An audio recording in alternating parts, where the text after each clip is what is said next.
Well, good evening, everyone. My name is Mike O'Neill, and I'm the chairman of the Heritage 21 Foundation Board, and just so happen to be also the chairman of the Christian Chronicle, the two organizations that are sponsoring these forums. As we all know, the churches of Christ and really all churches across America and the world have really faced unprecedented challenges during these last 14 months. And during the pandemic, congregations could not come together as they normally did to meet, as they have been for centuries.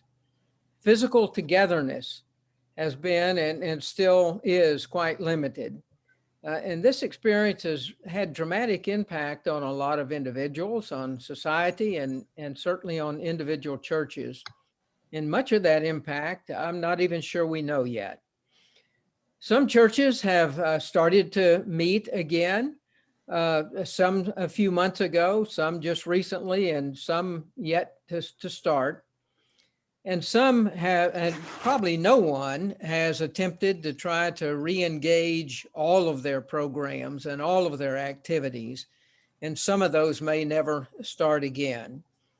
These forums that we're doing for ministers and leaders in the churches of Christ are to share how each of us are experiencing the quarantine church. What are our concerns? What are our fears? What are our hopes and dreams that this experience has given us and ourselves about our churches? What problems and divisions have been emerging and maybe even accentuated? What have we learned through this experience? And how do we best come back together and emerge stronger during this time? And finally, how it has changed us in our ministry and our churches. These forums will be held once a month between now and April and in August, starting in April and ending in August. And we're calling them forums because we intend for them to be times of sharing. This technology isn't the best way to meet and talk about challenging matters, but what a great blessing it is, even though not ideal. But we want to encourage you. There are a number of ways you can participate. There's certainly the chat function that is on our screens. We certainly have emails that we'll try to be monitoring as well. And then at certain times, our folks that are conducting these forums will give you an opportunity if you want to speak and add something as well. So I hope you'll plan to do that, as well as to follow up and answer any surveys that we might send to you later. Your sponsors and your panelists, none of us know all the answers. We don't have the prescription for exactly what ought to work, but we simply want to learn from one another and to hear your voices as well. And we don't know what the final outcome of these forums will be, but our prayers are that they will strengthen our fellowship and they'll help us all to be more effective in helping people to know Jesus Christ and to be transforming into his image.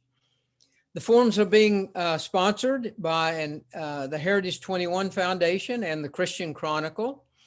The Heritage 21 Foundation was formed a few years ago by some servants in the church, some leaders in the church, to assist and advise congregations that are struggling for survival perhaps, and to help them to make sound and healthy decisions about the future, while at the same time protecting their faithfully accumulated resources. Its sole purpose is to serve local congregations in our fellowship. And the Christian Chronicle, hopefully all of us are familiar with it. It was founded in 1943. It's a newspaper committed to the highest standards of journalistic excellence, and it seeks to inform our fellowship, to inspire us in the fellowship, and to unite the churches of Christ worldwide. And we want to thank Lipscomb University it is graciously offering us this platform, this technology platform for this and all the other forums that we'll be doing. Today's forum is uncovering the short-term and long-term impact of the quarantined church. Brant Bryan, who has served as an elder in Dallas, Texas for the last 15 plus years, will be our moderator for the night. And I will let Brant now introduce our panelists. Brant? Thank you very much, Mike. It's a pleasure to be with each of you, and we really appreciate your interest in the kingdom and the local family that you're a part of here. So let me introduce the panelists. We're real excited. First, I'll introduce, I'm just kind of going the order that's on my screen, Eric Trickerstad, who's the CEO of the Christian Chronicle, which many of us know that very well, and Mike referenced that earlier. They've got a terrific perspective on what's happening in churches of Christ all throughout, and in many other churches all across the world.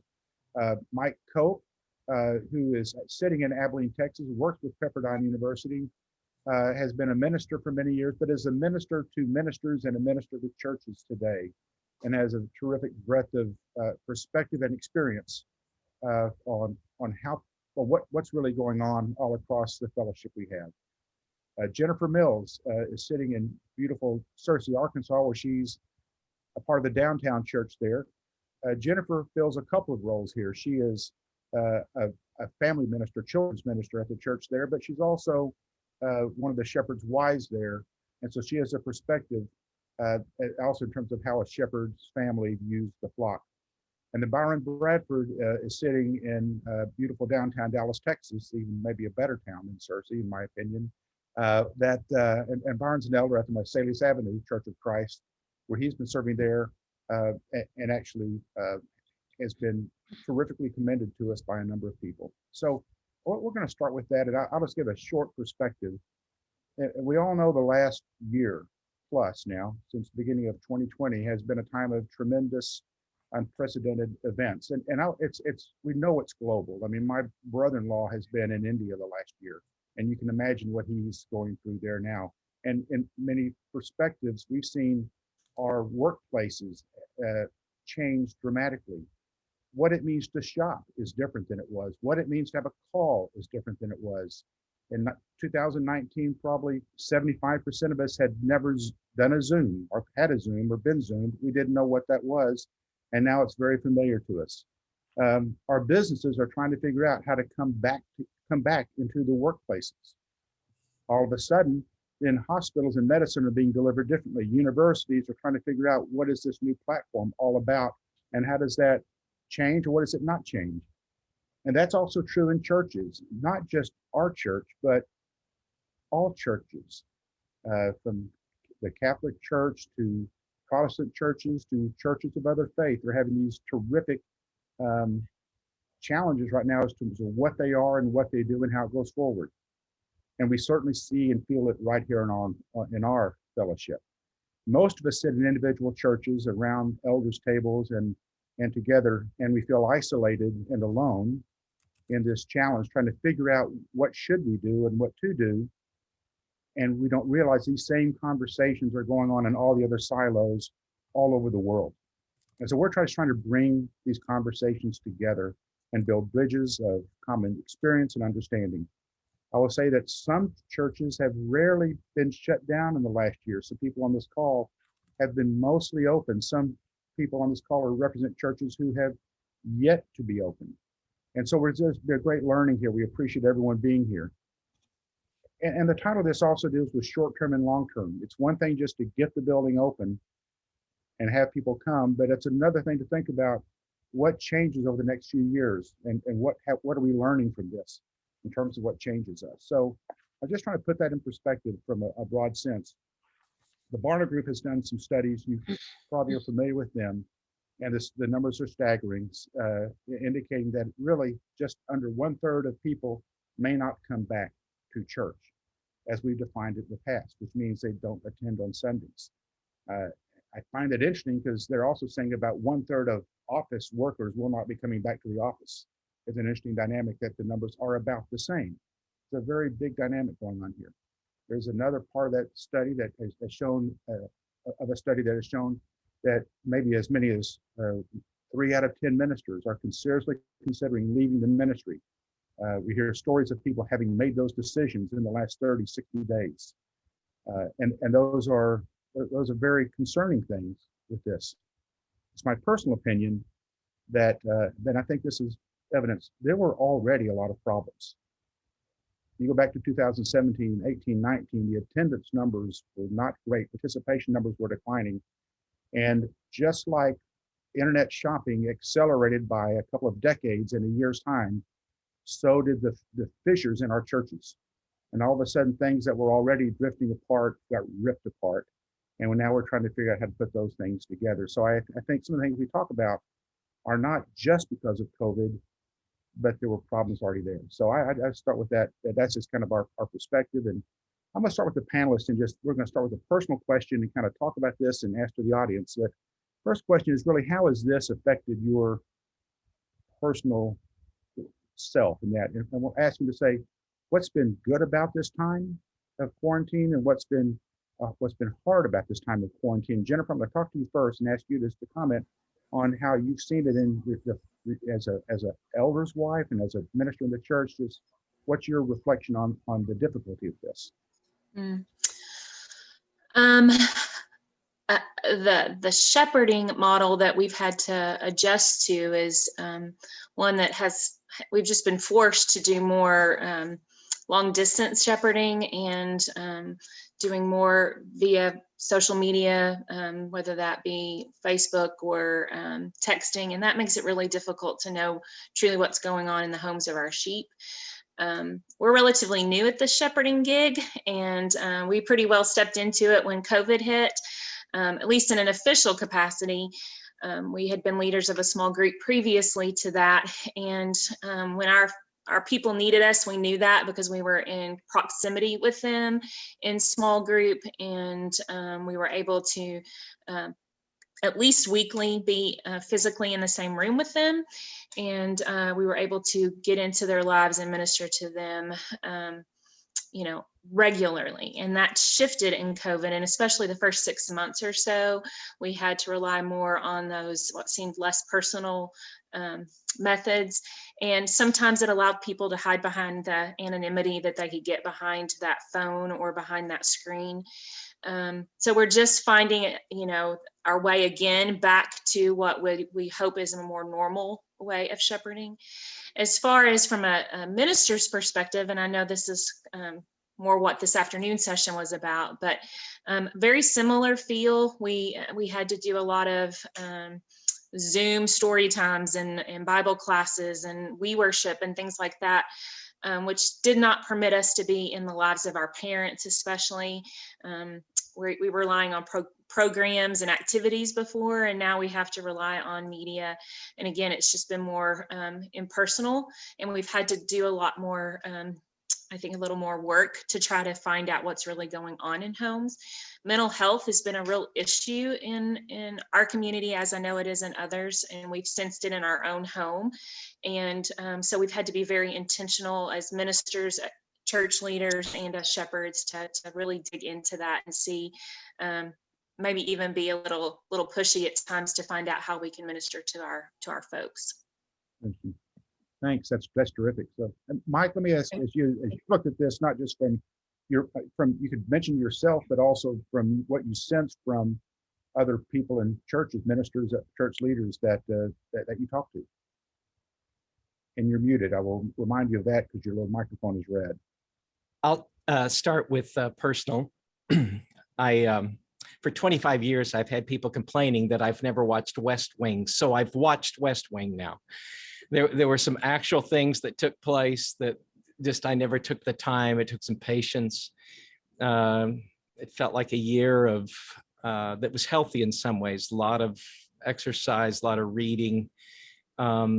We hunkered down with our family, with our son and his kids, and we stayed really tight. He's the medical director here in town, which meant he was the COVID doctor, which meant that if we were going to hang around him, we felt like we should stay away from other people. So we've been locked down pretty tightly. I preached 50 sermons for the Bammel Church in Houston, and I filmed them right here. You know, wouldn't normally have been able to do that, but they're at an interim time. So there were some things that that felt like a bit of a blessing, but it was a hard year in other ways, trying to find ways to get to my mom, trying to be with her in ways that were socially distanced. There was the grief of not being right next to friends and with our church family here in town. What I've seen in the larger picture is lots of grief. Now, this afternoon, we heard a lot of optimism. It's almost like some of the masks are coming off, some of the vaccinations have taken place, and maybe some of our spirits are lifting. But I led some cohort gatherings just full of tears. As you guys know, a lot of you are into ministry. You're into being an elder and church leader because you care deeply. And so many had to watch people die and had to minister by text and over the phone. And for those with a real pastoral heart, that was tough. I think of a quip I heard from one elder in the midst of all this. Church was hard, you know, because of all the politics in the country and so on. And he said, I just want to make one decision that doesn't alienate half my church. And I thought, okay, that's the moment that we've been in. And the other was a statement by a minister who said if he had a title for 2020, it would be, what in the heck am I doing? Because he felt so incompetent about technology and incompetent about how to lead a church in a new time. But I do think there is some emerging, and I'm so thankful people are coming here and asking questions. And I thank the two groups that are hosting us here. I think we come together here remembering Paul's words that your labor in the Lord is not in vain. And so that's why we're trying to be well for the sake of the church, for the sake of the kingdom. That's great. Byron, you shared some stuff with me and some of the group the other day, and you mind just sharing a bit about kind of how this has been for you? Because I love the line you said it helped you eliminate some clutter in your life, and I've actually quoted that to some people as a positive thing. Correct. So one of the things that helped me was basically going back, looking at, okay, some things are necessary, some things are not necessary. But for our overall congregation, we had to be more creative because you couldn't, feel and touch individuals. So we had women that our women's ministry, they had like a prayer car breakfast type deal, but it was a prayer session, but they all stayed in their cars. One of the things that we're very fortunate with, we have a great technology team of individuals that this is kind of their secular job.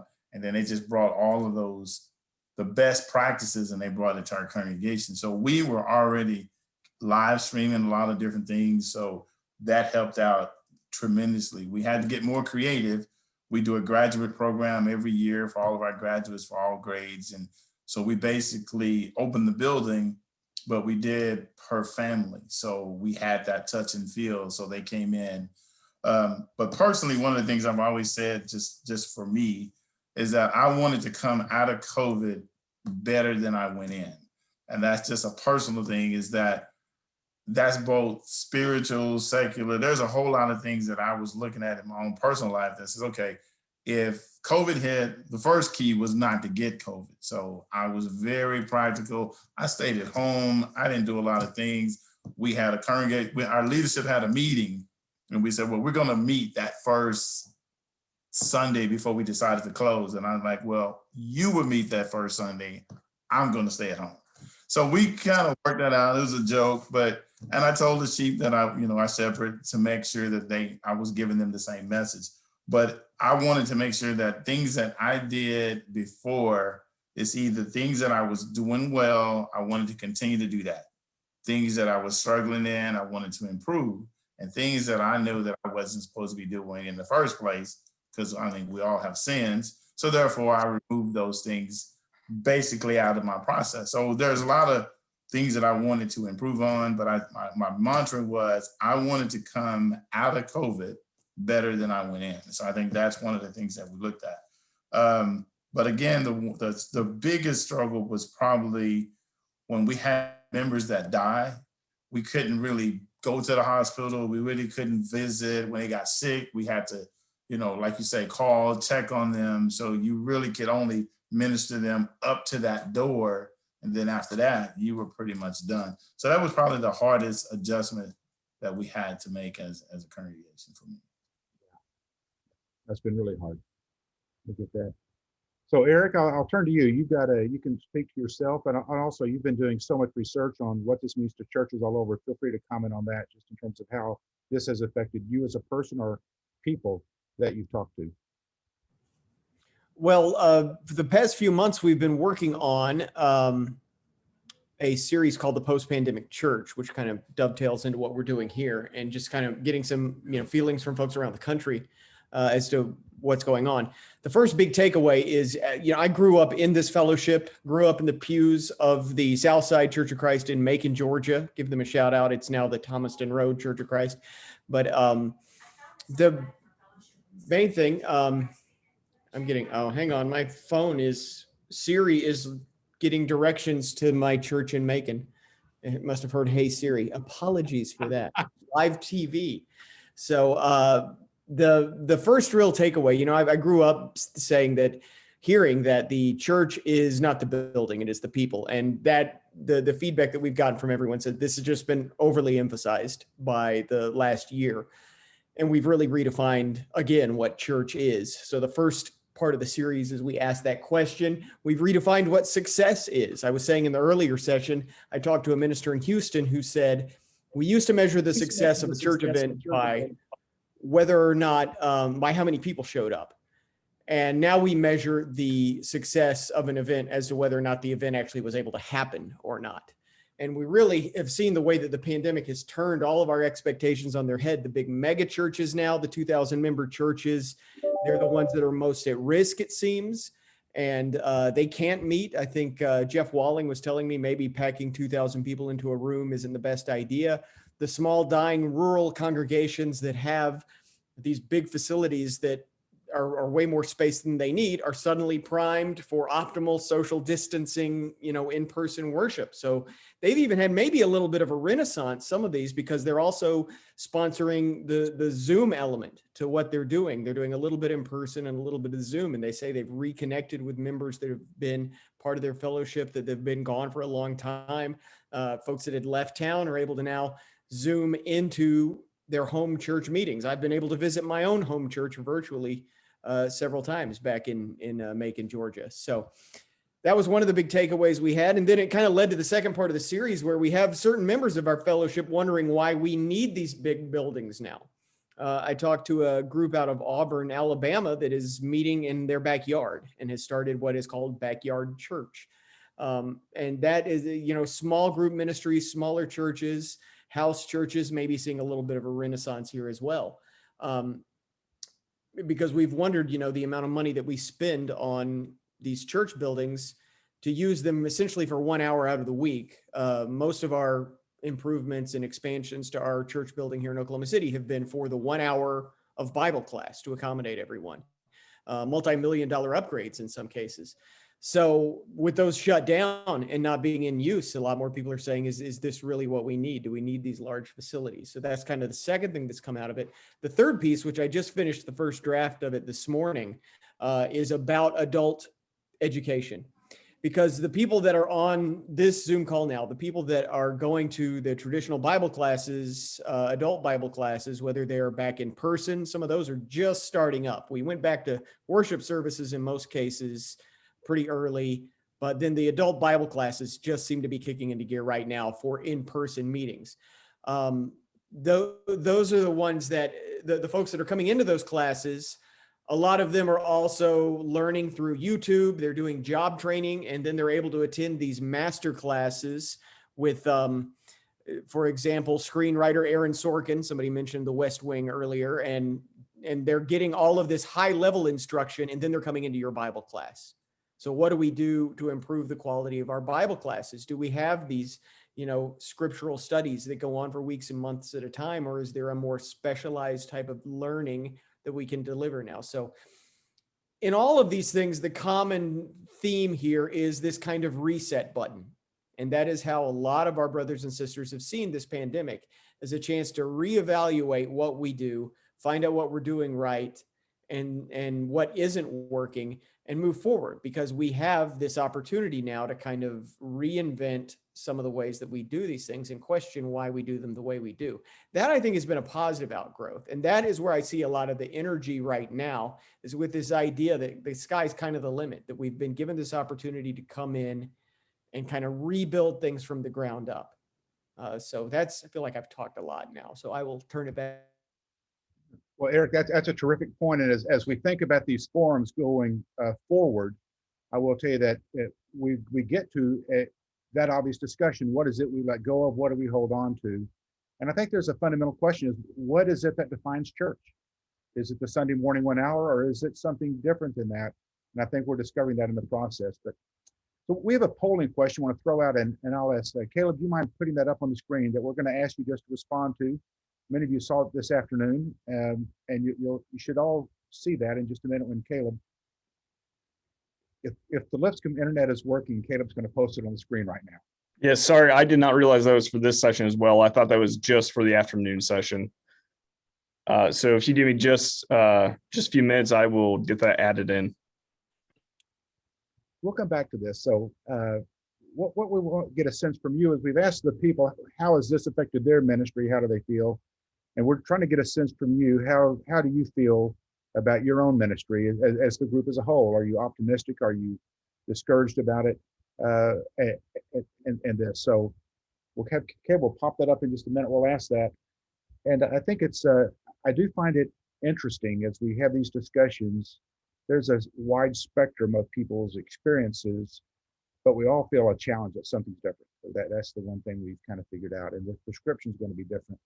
And I think the way churches will look will be different.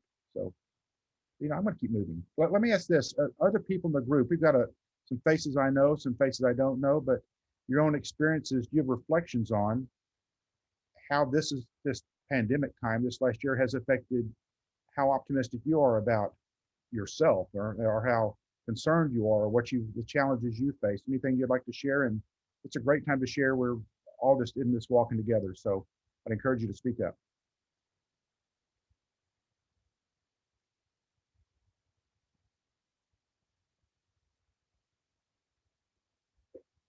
All right, here's the question. You can just answer this. Since the beginning of quarantine, so 14, 15 months ago, just how are you personally doing? Would you say that as a whole, let me reflect this to Byron. Byron said, I decided before when this started, I was going to come out better. And he kind of described that in a healthy way. So how do you think you've done?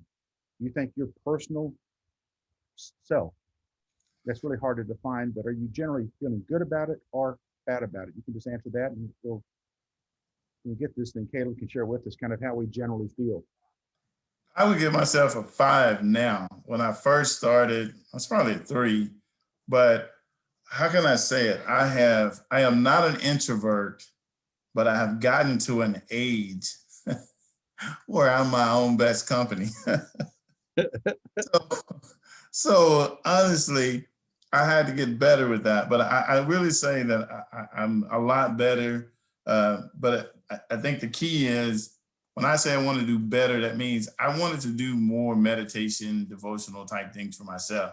It's not that I didn't do those things, but you get caught up in things that you think are important. So when I went back and looked at all the things that I was doing, and it's like, man, I was doing a lot. But now that I had this extra time, I was able to just move some things around. So I would really give myself a 5. And I would say that just because it's review time at work and I'm trying to get the most out of getting paid. But I would just say a 5 would probably be a lot better. I'm liking that. So Caleb, can you share, how do we look? So overall, as a group, it's 3, 4, and 5. Now, I will tell you, essentially, we had this session this afternoon for ministers, and there were more 2s in that session. So I'll say this evening session, people are feeling better about themselves in the afternoon. I think it's mainly because we have a different moderator. No, that's a joke. Brad, Rick Gibson this afternoon did a terrific job. He did. I improved 1 point since this afternoon. I'm feeling a lot better because you're here. Thank you, Ed. Thank you. Anybody else want to share how this has been for them? I mean, like I guess Byron did, or the challenges you faced or ways you've been discouraged. And it's been very hard for people to minister. Let's just say this, the way we ministered 18 months ago has been extremely difficult to try and just do the same.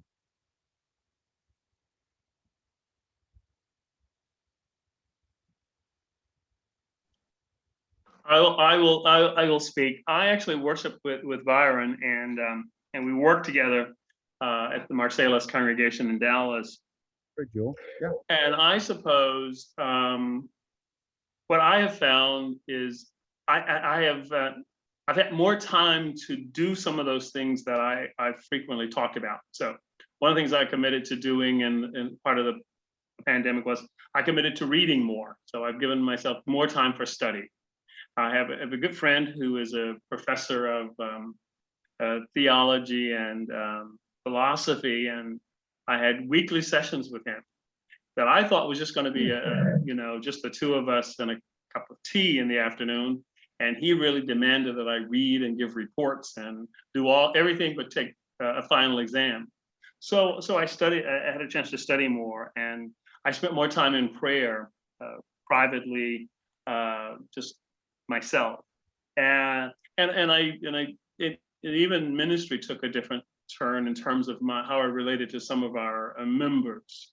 There are members that I meet with every week, and we have prayer together.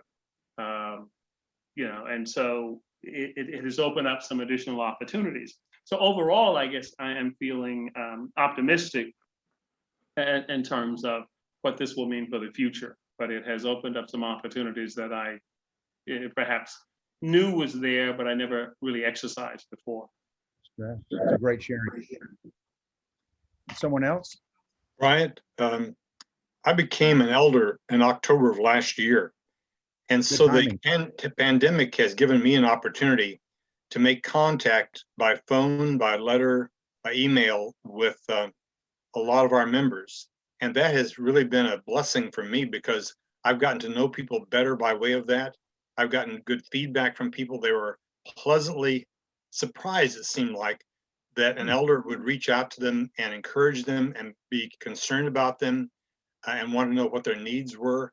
And I've done that repeatedly over the months. And I think it's built some good relationships that might not have been otherwise brought about because of seeing people week to week and kind of assuming things about them and maybe not making the contacts with people that were not necessarily within my circle of friendships or acquaintances. And so it's forced me into doing some things I needed to do as an elder, as a shepherd.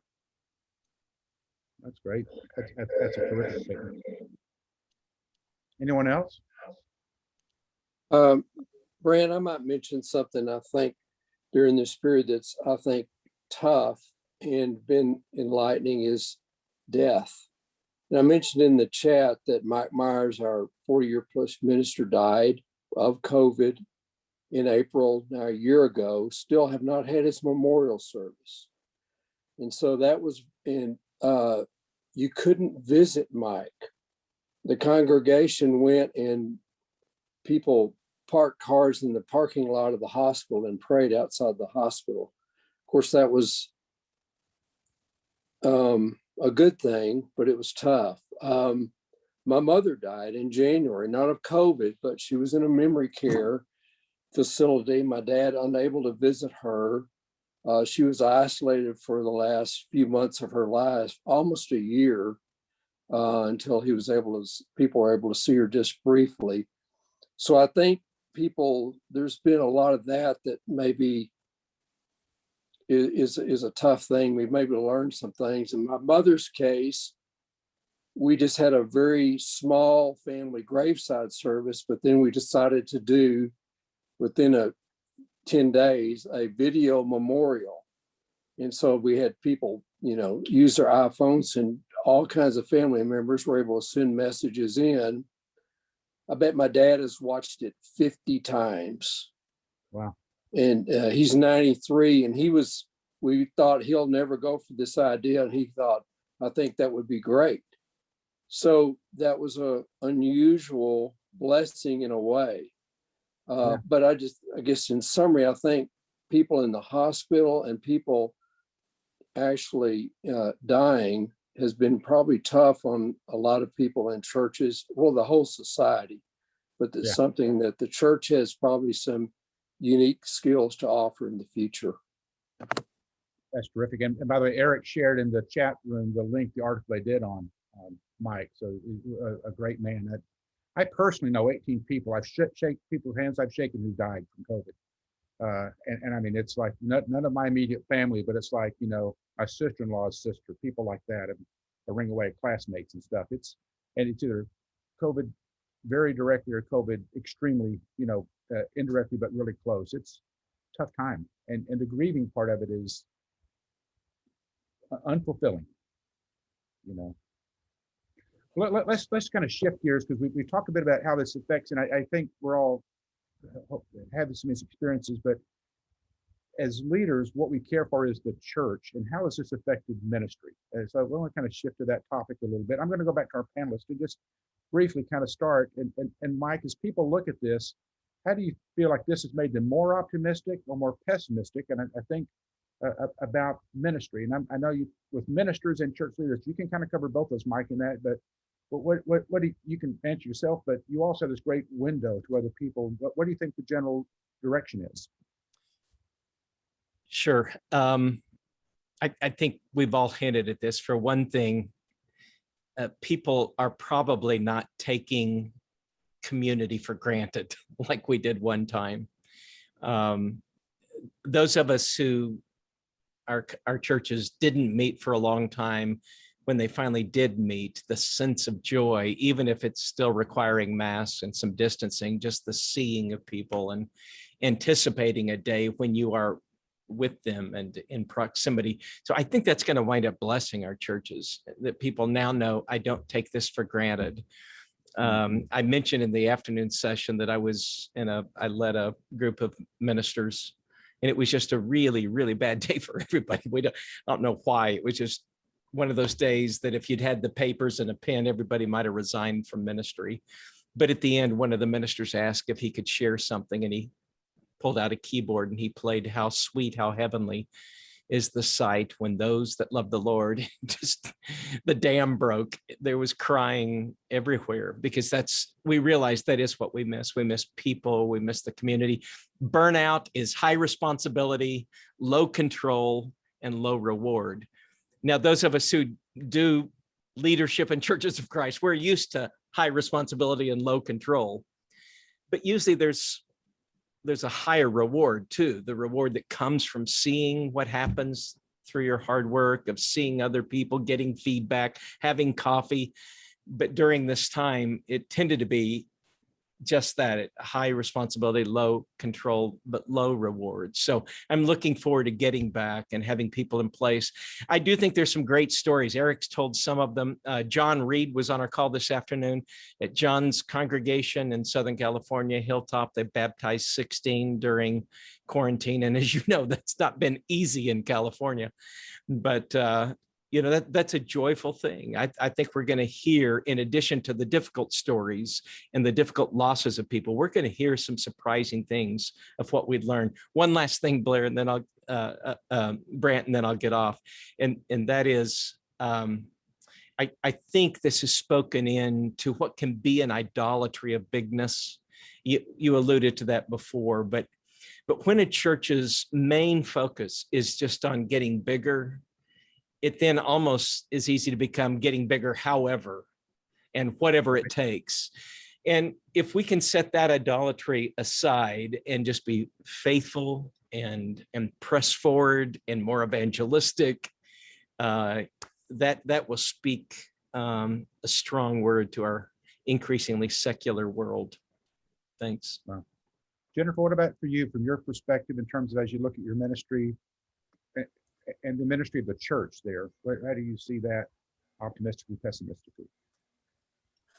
I see a couple of our shepherds on this call, and it could probably give you numbers because I haven't been tracking it. We have just started. How do they ask if they could be on here to give you a job evaluation?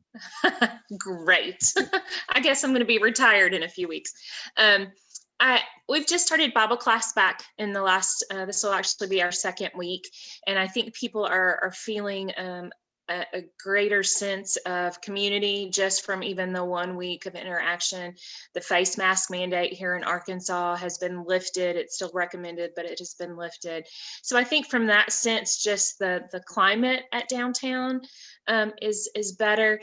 We're still struggling some with the politics behind COVID and, you know, social distancing and masks, and we're frustrated you didn't start soon enough, and we're frustrated you haven't taken the mask, you know, requirements away soon enough. You didn't start Bible classes back soon enough.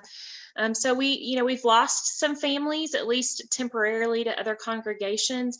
So I think we as a group of leaders and a group of shepherds are still experiencing some discouragement with that. But we're also seeing some new members. We do new member introductions every few weeks, and we are seeing that as well.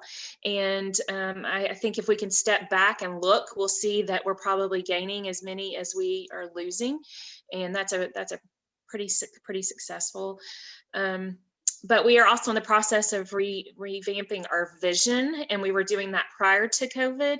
And so that is also just kind of tilted things for us, our perspective already. And then you added COVID to the mix. But I think you give us a few more weeks of meeting in classes. I think that we will continue to be more and more encouraged by what's going on here. Our numbers are down a little bit, but we're probably, I wish Phil or Monty would chime in. I think we're probably sitting at about 60% in on-ground attendance as well as virtual. But that could be a little low, but I would rather be a little low than high, but I'm guessing we're about 60%. So in the chat box, Rick Gibson asked it just if for those of us who've come back, and about half this group has already started back for several months now, what percentage are you seeing people come back in person? Maybe just kind of share that. Some people are yet to come back, and so there's some good learning going on here, sharing experiences. But I ask that, but I want to kind of pivot and ask the question is, who do you see coming back and who do you not see coming back? Because with my personal experience, it has been surprising. So I kind of want to throw that out. And we'll talk about this. And Eric, I want to see if you have a perspective on this in terms of as people are coming back into churches, what are you seeing across from different kind of peoples? What's working? What kind of people are eager to come back to the building, and what kind of people seem to not be coming back in to participate? And your microphone, yeah, there you go. There we go. Yeah, well, just from personal experience, it's counter to what you might usually see in a church setting, where the younger people are the ones who seem to be a little more eager to come back. And for example, the class that I'm in at the Memorial Road Church of Christ in Oklahoma City, we are using the room for the empty nesters class. And they are definitely going to want it back. I always feel like we need to check and make sure we're not chipping the paint in there or anything like that, because that's their room. But it's strange not having them there. They're still meeting by Zoom. So that's kind of what we're seeing. But as the vaccination rate has gone up, we've started to see some of our older members returning. And that's always kind of a joyous occasion. I got to see my mentor, Bailey McBride, a few weeks ago, and his wife, Linda, and he's in his late 80s now. But they'd been vaccinated and felt comfortable with coming back. So I think that was what you asked, right? About in general, what are the trends that's just locally what I'm hearing. My concern is that between the in-person and the Zoom, the quality of the Zoom for these classes tends to go down as you move to the in-person model, because then you're trying to situate a camera to capture things. And we've had one or two. And then I think last week when we got together, I don't even know if we used Zoom for that, because I think the folks who had been Zooming in are there in person finally, so you can move past that. But I have to wonder if we've lost a little bit there. And if you combine the in-person attendance and the Zoom attendance, I still don't know that you have what we had in 2019. I still think there's some folks falling through the cracks. That's why I appreciated what one of our elders said earlier here about having that personal connection and doing those phone calls and checking in on folks, because I think that's really got to be the next phase of this. because there's some people that we're just not seeing, and we need to get in touch with them and just kind of, not as a guilt trip, but to say, look, how are things? And because I think a lot of us in a situation like that, it's easy for me to envision that a lot of folks have just fallen through the cracks. And those Barna surveys also show that when we move to online classes, the percentage of people that there was a large percentage of people that just weren't going to church and weren't doing the online classes, that just weren't doing anything. Getting them back and then getting past the initial elation of, oh, we're back together and it's great. I think we're going to see a little bump there, but then they've had this year habit of not being there. So does the decline, do we hit a downward slide after that? That's the big question mark for me. Yeah, to see how that sticks. My personal experience has been, it's been interesting to see who's come back, because, and this is just a Brant judgment, which is probably wrong, but there's some people hurting who need people who could come back. They almost came back first. And some other people who I think are very comfortable with who they are haven't felt the need to come back. And so it's not always who I thought was going to be back. It's what I didn't think about. It's kind of like who came to Jesus. It's the people that had needs, right? And I just wonder, has anybody else has opened up? Have you seen that people who need have come back quicker maybe than some people who are more self-sufficient, if I can use those terms? Well, for us, we are probably in size, we're probably 40% big as some of the congregation. So we're real small in your terminology, but in our terminology, we may be considered large. But we have two services. We have an 8 and a 10. We have a good population, or a bell curve of distribution, but the people that are attending are more of our senior members. Our younger members are just not coming. So I wish, in the words of Denzel Washington, I wish we had more time. But the way it works is we have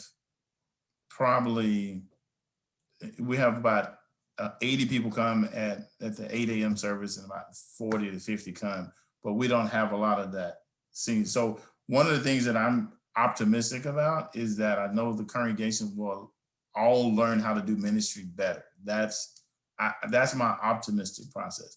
My pessimistic process is that I don't want to see an extreme, and that extreme is based on sheep will be sheep, and take that out of the shepherd process. So sheep will be sheep. They're going to hide. They're going to do what they're going to do. They're going to look for convenience.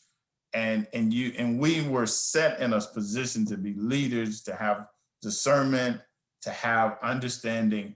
So you can't not, lack of a better word, you can't have the tail wagging the dog. You still have to have the dog wagging the tail. So you have to be more in a process that says, here are the things that we're going to do. We're not going to always do things because of convenience, but there are things, and you have to look at, like we just said, somebody said it earlier, you have to look at the things that were working and the things that are required. And I think that's what you have to look at. Because sometimes we just say, well, these are working, so therefore if it's working, then we just need to go with that. But if that's not a requirement, if that's not a spiritual requirement, you really can't go with that. And I know that may send some people the wrong direction. You can call me and we can have a discussion about it. But the way it works is you have to do what you're responsible for as a shepherd. You have to do that. That's required. That is your ultimate, that's what you're going to be judged on if you're going to be looking for a grade. So at the end of the day, you have to say, and that's one of my corn phrases, I didn't know I said that much, but you have to go and say, here are the things that work. The Zoom classes, we're reaching college students that may not be going anywhere. They're at least signing on. We're gathering them. There are some other things, but that edification and that personal experience, you cannot discount that, and you cannot wave that away, because people will continue to not come if you can kind of make it convenient for them. So you have to make some hard decisions, but I think that comes back to teaching. And I think once you do that, then at the end of the day, people are going to be people, sheep are going to be sheep. Because I think he said it earlier, Mike said, or he said, some of the ministers says, I want to make one decision that doesn't alienate anybody. Well, when y'all find out what that one decision is, let me know, call me, because I make it alienates somebody. So when you get to that point, please let me know which one that is. Thank you. That's great. But in the chat, Jerry Morgan asked a question. And by the way, most of you probably know Jerry Morgan is one of the greatest three-point shooters in the history of collegiate basketball. But Jerry asked the question, said that they've seen a lot of visitors at their church. And that reminds me that church is not just about the people already there. It's also about the people that aren't in the kingdom. And so I wonder if, what are you optimistic and pessimistic about how your church will influence your community from COVID? What is this quarantine environment and post-quarantine? What gives you feelings of hope? And Eric, I'm gonna ask you this in a second because you've seen this and written about this. And what do you see people doing that are making them feel like they're connecting better with their community? And also what discourages you about how people are going to do that? Eric, you might just maybe address that. And then really, I'd love to hear other stories too from other people in the audience after Eric says what he does here. Okay, so we're talking about ways that people are using this to connect more with their community. Is that right? That was. Or just how have you seen people in COVID respond and reach out to their community? I mean, what gives you encouragement that people are doing new things or doing things better to affect their communities more? The level of generosity that I've seen just in terms of financial generosity has been borderline shocking to me. Our own congregation had its annual Mission Sunday contribution. And this was on top of separate contributions we had already done for COVID relief as a way to help people who had lost their jobs and, were suffering in the economic shutdown that resulted from the pandemic. People had given very generously to that and exceeded expectations. So I'm on the missions committee at Memorial Road, and we purposefully set our annual goal for international missions lower. Because we assumed that with the pandemic, with the economy being like it is, and with these other asks that we had done, that people would not step up and give. We exceeded the goal for Mission Sunday by nearly $200,000 or some insane number like that. I'm on the intake committee, and a member of the committee got with me and said, the stuff that you left off the list and said that we said we couldn't afford this year, remind us what those are. We've got to fund some more of this stuff. It's a crazy problem to have. And without tipping my hat too much here, I can say that the Christian Chronicle has enjoyed a great year in terms of our fundraising. I don't want to say too much there because there's always the need, but we've just been amazingly blessed. And so that's been the kind of outreach that we've really seen personally, is the way that people have really marshaled their finances to help those who have been impacted. We've done time and again, we've reached out to people in our congregation who are teachers, who are healthcare workers, getting care packages together to them. Whenever a call like that has gone out, it's like you get immediately volunteers. I mean, for one thing, it's an excuse to get out of your house and go do something, go buy something at Target and take it over to them. So that's been a good thing. I think the discouraging thing to me has been, you hear the things on the news about all the people that have lost their jobs because of COVID and the way that it's impacted our community. It bothers me a little bit that we're not seeing that much evidence of it in a lot of our churches, because to me that says, I don't know that we're reaching the broad socioeconomic swath that's out there in American society.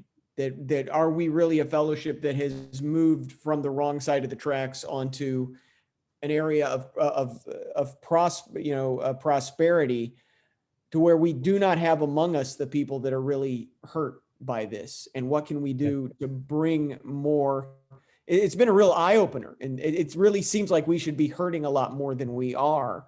And I think that says something about the kind of people that we're reaching with the gospel, and how we really need to do a better job of reaching down toward a broader socioeconomic swath of America. That got a little soapboxy there. I apologize.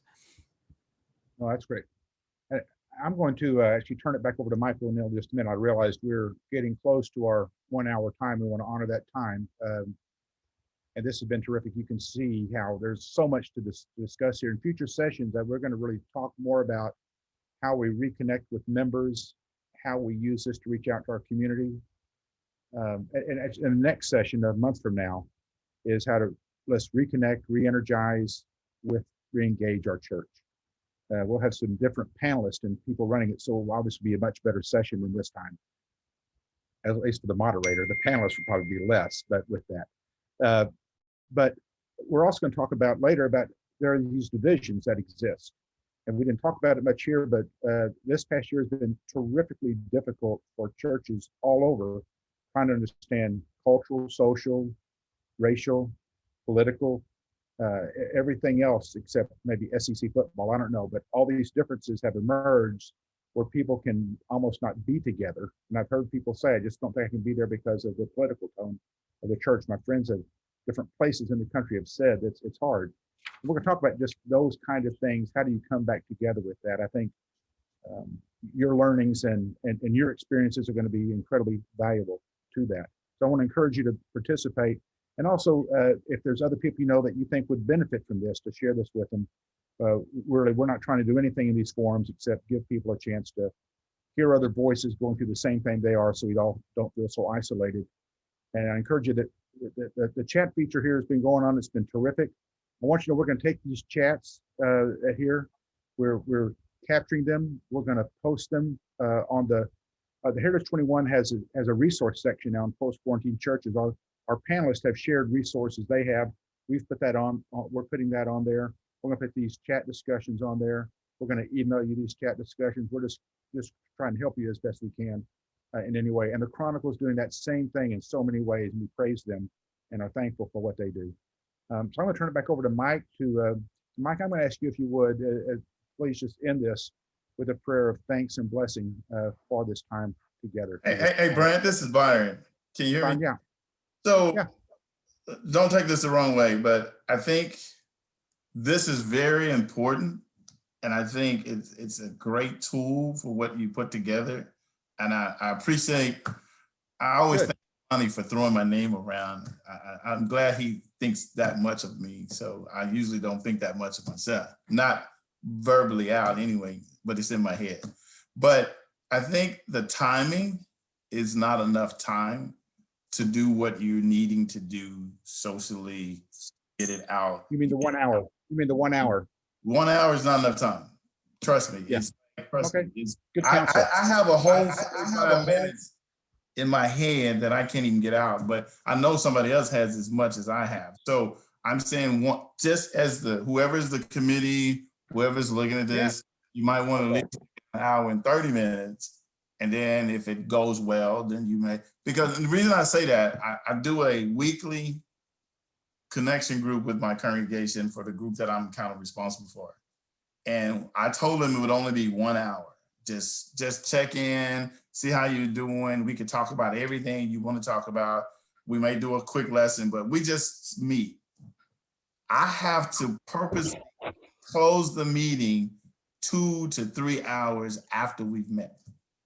Like, we got to go, y'all got to get off the phone, because if you do it, they're looking for it. But if you say, hey, who wants to do it? They're like, no, we don't want to do it. But if I basically set it up to meet every Sunday at 3 o'clock, people will get on, and then I literally have to force them off the phone. So I think it's a good tool, what you're doing. I think it's a great work, but I think you might want to increase the time. That's terrific. That's helpful. I think I personally will say, let's find a way to let people have more time to share and express and learn. If we can do it, we want to start this off. We didn't know how much cake people wanted to eat, so we gave them a slice. But if enough people want more cake, we have a God who has an unlimited oven, right? So, Mike, with that noble thought, I'll turn to you. Hey, thank you to all of our panelists and all of the input the rest of you have given as well. It's encouraging to me, and I hope to all of us, to know that there's so many of us that care about how do we come out of this post-COVID time better? How do we become what God wants the kingdom to be? And I hear a lot of optimism from you, from our afternoon panel, from many others that just indicate that our people, our flock, are eager. They're eager to work. They're eager to come back together. They're eager for community. We know, Scripture tells us, God made us for community, didn't He? And when we don't have community, we've experienced that. And when we don't have it, we realize how precious that is. What an opportunity that gives us. Well, I've heard a lot of wonderful comments tonight. I won't try to repeat them all. I will mention one that is just of a concern to me. And many of you and the people in the afternoon session have indicated that it's hard to make a decision that does not create difficulty and challenges and argument and aggravate somebody in your flock. That ought to tell us something, shouldn't it, brothers and sisters, about something we have failed to do. And that is to teach one another how to love one another, and to have difficult discussions and still love one another, even when we disagree. So I would leave you with that thought as you think about, how we emerge out of this. I think the people are ready for something different and new. We've already mentioned a couple of times, let me just do it one more time, that information will be available on the website, the Heritage, that's www.heritage21.org. And we hope you will go there and that you'll send other people there as well. And that you will invite other people to join us on these future sessions. Tonight has been mainly just to open the floodgates and to try to get some of the issues on the table. I hope in the future ones that we'll begin to discuss even more, not just what we've experienced, but what does it mean for the future, and how do we develop the kingdom in ways that would please God, and perhaps is not the old normal, but becomes a new normal where smaller groups are much more important than perhaps they've been in the past. The next one is on May the 27th. We'll send you the time by email. We don't know, we haven't set the time, but obviously from what Byron said, we need to extend that time longer. And please invite others to join us for that. So we're going to be emailing you some questions, some surveys. I hope you'll respond to those. Let us know what you think about these and how we can make them more functional and better for you. So on behalf of the Heritage 21 Foundation and Christian Chronicle, thank you for participation. In addition to praying as we close, I want to just read something that I think is germane from the book of James, because we have been through these difficult times. And James tells us that we should be joyful. Consider it all pure joy, my brothers, whenever you face trials of many kinds, because you know that the testing of your faith develops perseverance, and perseverance must finish its work so that you may become mature and complete, not lacking in anything. Blessed is the man who perseveres under trial, because when he has stood the test, he will receive the crown of life that God has promised to those who love him. Will you pray with me? Father, thank you for this past hour. Thank you for these brothers and sisters who love your kingdom, who love your people, who love those who don't know Jesus yet. And Father, we pray that our conversation has been productive in the sense that each of us leaves now more determined than ever that we will emerge out of this pandemic as your people, closer to what you would have us to be, Father, shape us. Don't let this perseverance go to waste. May it shape us into better people, and that your kingdom may shine, because more people will see that we are not discouraged, that we are people of joy and happiness in almost any circumstance, and that they will want what we have to offer, what you have to offer. Thank you so much, Father, for the death, burial, and resurrection of your Son, Jesus, that gives us not only hope, but promise. And we pray all this in his name. Amen. Thank you, brothers, sisters. See you in a month. Good night. Night. Right, thanks to all.